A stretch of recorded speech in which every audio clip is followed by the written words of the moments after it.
Unacademy.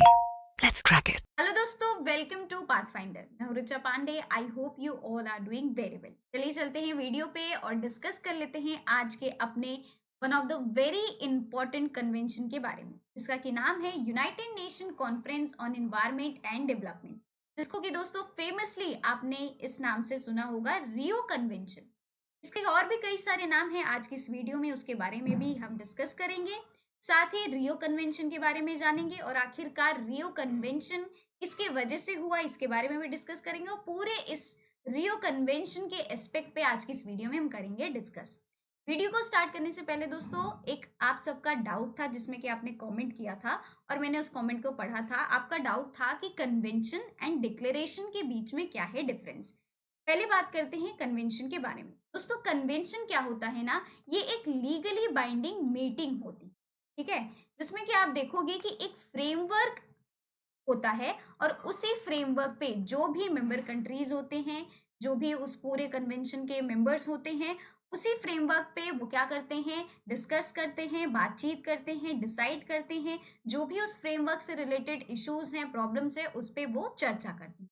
ठीक है, ये हो गया कन्वेंशन।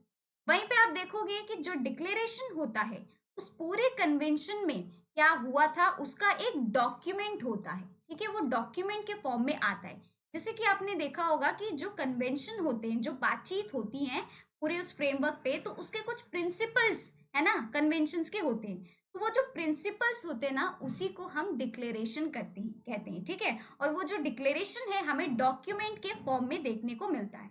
कन्वेंशन की बात करें तो वो लीगली बाइंडिंग होता है, वहीं पे जो डिक्लेरेशन होता है वो लीगली बाइंडिंग नहीं होता है।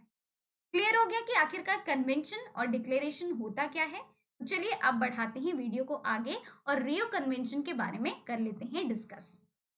1972 में दोस्तों हमारा हुआ था स्टॉकहोम कन्वेंशन, है ना।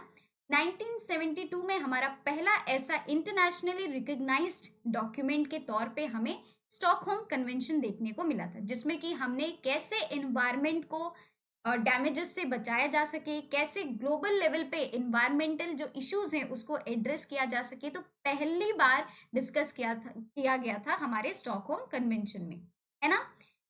उसके बाद दोस्तों आप देखोगे 1972 के बाद कई सारे इंटरनेशनल लेवल पे एनवायरमेंटल अग्रीमेंट्स हैं वो हमें देखने को मिले, और पे जो एग्रीमेंट्स हुए हैं वो कनाडा के द्वारा रेटिफाई भी किए गए थे। तो आप यहाँ पे ये थोड़ा सा आपको एक लिस्ट दे दिया है मैंने कि 1972 के बाद आपको कौन कौन से इंपॉर्टेंट एग्रीमेंट्स देखने को मिल रहे हैं। 1978 में दोस्तों Great Lakes water quality agreement हुआ था, जो कि इसका स्पेसिफिकली ये लेक वाटर जो होती हैं उसके ऊपर, उसके क्वालिटी के ऊपर ये एग्रीमेंट किया गया था।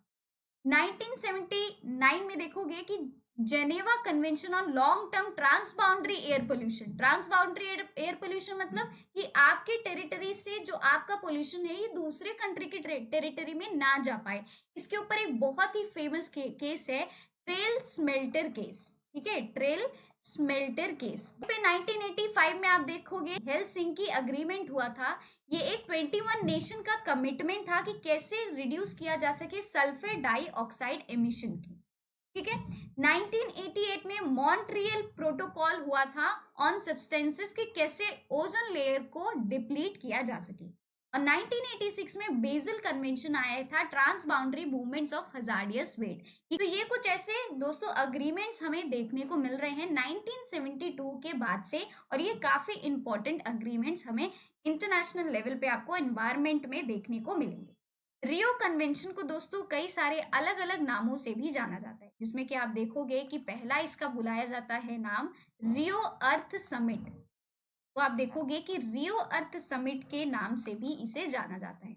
दूसरा है दोस्तों रियो कन्वेंशन को रियो कॉन्फ्रेंस के भी नाम से इसे बुलाया जाता है।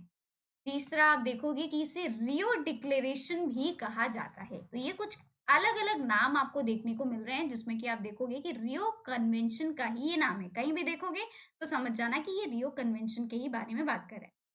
ये दोस्तों आपको देखने को मिलेगा कि ये कहाँ पे ऑर्गेनाइज किया गया था। तो ब्राजील के रियो डे जेनेरियो में आप देखोगे 3 जून से लेकर के 14 जून तक 1992 में ये जो रियो कन्वेंशन है उसको वहां पे कंडक्ट किया गया था। साथ ही आप देखोगे कि वहां पे 178 कंट्रीज के रिप्रेजेंटेटिव्स ने पार्टिसिपेट किया था उसमें, जिसमें कि इन कंट्रीज के गवर्नमेंट ऑर्गेनाइजेशंस थे, नॉन गवर्नमेंटल ऑर्गेनाइजेशंस थे। कंट्रीज की जो गवर्नमेंट थी उन्होंने भी इस कॉन्फ्रेंस में पार्ट लिया था। जो स्टॉकहोम कन्वेंशन था दोस्तों, उसकी 20th एनिवर्सरी को सेलिब्रेट करने के लिए आप देखोगे रियो कन्वेंशन को वहां पे ऑर्गेनाइज किया गया था। ठीक है, तो वीडियो को आगे बढ़ाने से पहले दोस्तों मैं आप सबको बता दूं कि अगर आप प्रयागराज से हैं एस्पायर करें यूपीएससी के लिए, तो अब प्रयागराज में भी आपको अनअकैडमी आईएएस का ऑफलाइन सेंटर देखने को मिलने वाला है। एडमिशंस वहां पे ऑलरेडी हो चुके हैं स्टार्ट। अलग अलग यहाँ पे आपको कोर्सेज दिखाए जा रहे हैं, जिसमें कि अलग अलग यहाँ पे कोर्स के प्राइस भी दिखाए जा रहे हैं, जिसपे कि फ्लैट 40% ऑफ लगा करके दिखाए जा रहे हैं। तो अगर आपको फ्लैट 40% ऑफ चाहिए तो आप मेरा कोड यूज कर सकते हो RP10, तब जाके आपको ये जो कोर्स है ये मिल जाएंगे। वहीं पे ड्यूरेशन भी आपको यहाँ पे दिखाया जा रहा है। हमारी जो बैचेस हैं प्रयागराज में स्टार्ट होने वाली हैं 4 जनवरी से, तो आप जल्द से जल्द एनरोल करवा लीजिए। ऑफर वैलिड है 14 जनवरी तक। नंबर दिया गया, इस नंबर पे कॉल भी कर सकते हैं। अगर आपको घर बैठे बैठे जानकारी लेनी है तो दोस्तों आप सबके लिए हमारे डिस्क्रिप्शन बॉक्स में एक काउंसलिंग फॉर्म का लिंक है। इस काउंसलिंग फॉर्म को जरूर से जरूर भर दें, क्योंकि इससे रिलेटेड आपको कई सारे बेनिफिट्स जो हैं हमारे ऑफलाइन सेंटर में देखने को मिलने वाले हैं, जिसको कि हम अपने वीडियो के एंड में करेंगे डिस्कस। अगर आप न्यू दिल्ली से हैं और एस्पायर करें यूपीएससी के लिए, तो हमारे मुखर्जी नगर और करोल बाग में ऑफलाइन सेंटर्स ओपन हुए हैं ऑलरेडी, और वहां पे एडमिशंस भी स्टार्ट हो चुके हैं। साथ ही दोस्तों इन दोनों ही सेंटर्स पे आपको फ्लैट 35% का ऑफ मिल रहा है। यहाँ पे आपको अलग अलग कोर्सेज दिखाए जा रहे हैं, जिसमें फ्लैट 35% का ऑफ लगा करके प्राइस और ड्यूरेशन आपको दिखाया जा रहा है। हमारे मुखर्जी नगर में आप देखोगे ऑफलाइन सेंटर की जो क्लासेस हैं 30 जनवरी से होने वाली हैं स्टार्ट, तो जल्द से जल्द अपने को एनरोल करवा लीजिए। नंबर दिए गए, इस नंबर पे कॉल कर सकते हो। वहीं पे आपका करोल बाग के जो हमारे कोर्सेज हैं यहाँ पे फ्लैश हो रहे हैं आपके सामने, और फ्लैट 35% ऑफ लगा करके आपको दिखाया जा रहा है। करोल बाग में क्लासेस हो रहे हैं स्टार्ट जनवरी 27 से, तो खुद को जल्द से जल्द एनरोल करवा लीजिए। और नंबर भी दिया गया है, इस नंबर पे आप कॉल करके अपनी इंक्वायरीज भी एड्रेस करवा सकते हैं, और इसके साथ ही आप काउंसलिंग फॉर्म भी भर सकते हैं। ठीक है, चलिए अब वीडियो को बढ़ाते हैं आगे। दोस्तों ये जो रियो कन्वेंशन था, इसका मेन फोकस क्या था, आखिरकार इसको किस वजह से रियो कन्वेंशन को ऑर्गेनाइज किया गया था। आप देखोगे कि मेन जो इश्यूज थे एनवायरनमेंट से रिलेटेड और सस्टेनेबल डेवलपमेंट से रिलेटेड, कि किस तरीके से एनवायरनमेंट और डेवलपमेंट साथ ही साथ होना चाहिए, तो उससे रिलेटेड जो भी इश्यूज अराइज हो रहे थे उनको एड्रेस करने के लिए आप देखोगे कि रियो जो कन्वेंशन है उसको ऑर्गेनाइज किया गया था। तो यही बात कर रहा है कि issues related to development and the environment. साथ ही रिलेशनशिप जो इकोनॉमिक्स, साइंस और एनवायरनमेंट में एक रिलेशनशिप बनाया जा सके, ये भी इसका फोकस हमें देखने को मिलता है। साथ ही ये प्रमोट करता है सस्टेनेबल प्लैनेट फ्यूचर जनरेशन के लिए। तो ये डायरेक्टली बात कर रहा है दोस्तों सस्टेनेबल डेवलपमेंट के लिए। ठीक है, तो ये सस्टेनेबल डेवलपमेंट जो है आप रियो कन्वेंशन जो है उसी से देखने को आपको मिलेगा। ठीक है, चलिए, तो रियो डिक्लेरेशन में आपको 27 प्रिंसिपल्स देखने को मिलेंगे, जो कि बात करते हैं सीधे सीधे डेवलपमेंट और एनवायरनमेंट से रिलेटेड। इसमें कि आप देखोगे कि वहां पे बोला जा रहा है कि कैसे हम एनवायरनमेंट को प्रोटेक्ट करें और एनवायरनमेंट को सेफगार्ड करें और साथ ही साथ डेवलपमेंट भी करें। तो आप देखोगे कि आप एक बार खोलोगे रियो डिक्लेरेशन जो है, तो 27 प्रिंसिपल्स आपको देखने को मिलेंगे। अगर आपको पढ़ना है, जानकारी लेनी है, तो आप उसको पढ़ भी सकते हो। ठीक है, इन प्रिंसिपल्स के थोड़ा क्रक्स के बारे में आइए हम समझ लेते हैं। यहाँ पे बोला गया है दोस्तों कि ये जो सेट ऑफ प्रिंसिपल्स हैं रियो कन्वेंशन के, ये बताते हैं, डिफाइन करते हैं ह्यूमंस के राइट्स एंड रिस्पॉन्सिबिलिटीज। मतलब कि किसी भी पर्टिकुलर कंट्री के जो सिटीजन्स होते हैं उनके राइट्स और रिस्पॉन्सिबिलिटीज के बारे में बात कर रहा है in the areas of environmental protection and sustainable development, कि कैसे एनवायरमेंट का प्रोटेक्शन भी किया जा सके और सस्टेनेबल डेवलपमेंट जो है वो भी किया जा सके। तो मेनली आप देखोगे कि इन प्रिंसिपल्स में यही बात की है एनवायरमेंटल प्रोटेक्शन और सस्टेनेबल डेवलपमेंट के बारे में। मतलब कि जो डेवलपमेंट है वो किस तरीके से हो पाए और साथ ही साथ उसका एनवायरमेंट जो है वो भी हमारा प्रोटेक्टेड रहे। तो रियो डिक्लेरेशन में कई सारी बातें की गई हैं। अगर आप ये डिक्लेरेशन पढ़ोगे तो आपको काफी अच्छा लगेगा। दोस्तों, रियो डिक्लेरेशन में कई सारी बातें की गई हैं एनवायरमेंट और सस्टेनेबल डेवलपमेंट। दोस्तों, रियो डिक्लेरेशन में कई सारी बातें की गई हैं एनवायरमेंट से रिलेटेड और सस्टेनेबल डेवलपमेंट से रिलेटेड, जिसमें कि आप देखोगे कि हमने जाना कि किस तरीके से हम अपने एनवायरमेंट को प्रोटेक्ट करें, सेफगार्ड करें, प्रिवेंट करें और उसके साथ साथ ही हम सस्टेनेबल डेवलपमेंट जो है वो भी करते रहें। तो इसमें आप देखोगे कि एक और प्रिंसिपल है जिसमें कि बात की गई है कि राष्ट्र के हर एक इंसान के पास ये राइट है, ठीक है, कि वो अपने नेचुरल रिसोर्सेज को एक्सप्लॉइट कर सकता है। दैट मीन्स कि वो अपने नेचुरल रिसोर्सेज को यूज कर सकता है, लेकिन उसको अपनी टेरिटरी के अंदर ही करनी है। दैट मीन्स कि उसको अपने बॉर्डर के अंदर ही ये जो नेचुरल रिसोर्सेज हैं उसको वो यूज कर सकता है। ऐसा ना करे कि उसका जो असर है, उसका जो इम्पैक्ट है बॉर्डर के बाहर जाए, मतलब दूसरी कंट्री के एनवायरनमेंट को अफेक्ट करे। तो ऐसा नहीं होना चाहिए। ये भी हमारे इन जो रियो डिक्लेरेशन है उसके प्रिंसिपल्स में बताए गए हैं। साथ ही वो कहता है कि it calls on all national and local governments, कि जो हर एक पर्टिकुलर कंट्री के जो गवर्नमेंट है और जितने भी नेशंस हैं उनकी भी बात कर रहा है कि वो डेवलप करें और इम्प्लीमेंट करें प्लान्स कि कैसे हम प्रिजर्व कर सके एनवायरनमेंट को और नेचुरल रिसोर्सेज फ्यूचर जनरेशन के लिए कैसे हम उसको बचा सके। ठीक है, तो इसके बारे में भी ये बात करता है।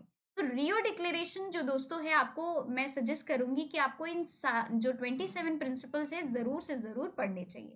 अब हम बात कर लेते हैं दोस्तों कि इस कन्वेंशन से कौन कौन से इंपॉर्टेंट इंस्ट्रूमेंट्स हमें देखने को मिलेंगे। तो बताया जा रहा है कि जो पार्टिसिपेटिंग जो भी स्टेट्स थे, यहाँ पे जो भी रिप्रेजेंटेटिव्स आए हुए थे, आप देखोगे उनके द्वारा 5 मेजर इंस्ट्रूमेंट्स साइन किए गए थे इस कन्वेंशन में।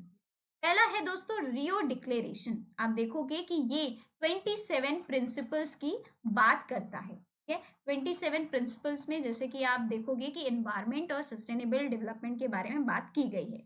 वहीं पे आप देखोगे कि एजेंडा 21 के ऊपर भी ये बात करता है। एजेंडा 21 दोस्तों एक तरीके का फ्रेमवर्क है जिसमें कि आप देखोगे कि एनवायरमेंट प्रोटेक्शन और फेयर एंड इक्विटेबल डेवलपमेंट सारे लोगों के लिए किया जा सके। Creation of new commission for sustainable development, और सस्टेनेबल डेवलपमेंट के लिए न्यू कमीशन जो है वो भी बनाया जाए। तो मेनली आप देखोगे कि 21st सेंचुरी में जो भी एनवायरमेंटल रिलेटेड इश्यूज हैं, मेनली एजेंडा 21 उसके लिए बनाया गया है।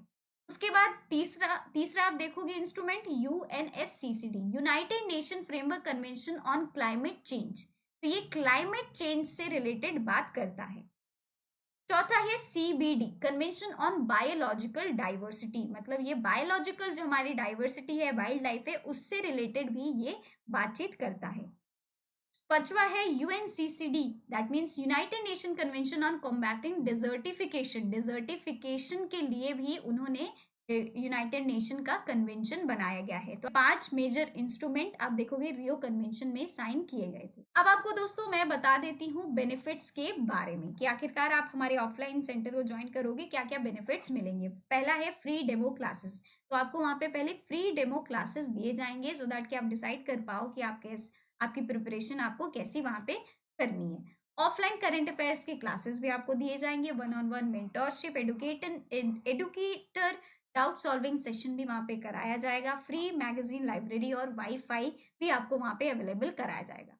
आज की इस वीडियो के लिए दोस्तों इतना ही। मिलते हैं हम अपनी अगली क्लास में। Till then bye bye, take care and have a good day. Video अच्छी लगी तो प्लीज लाइक करें, शेयर करें अपने फ्रेंड्स में, और कमेंट भी आप कर सकते हैं।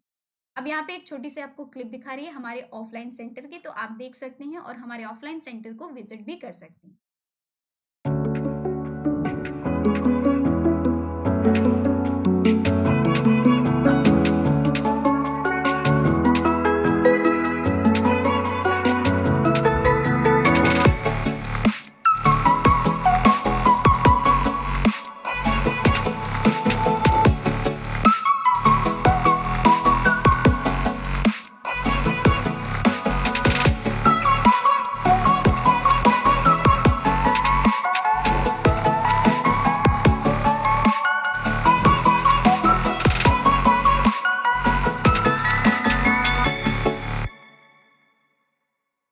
An academy. Let's crack it.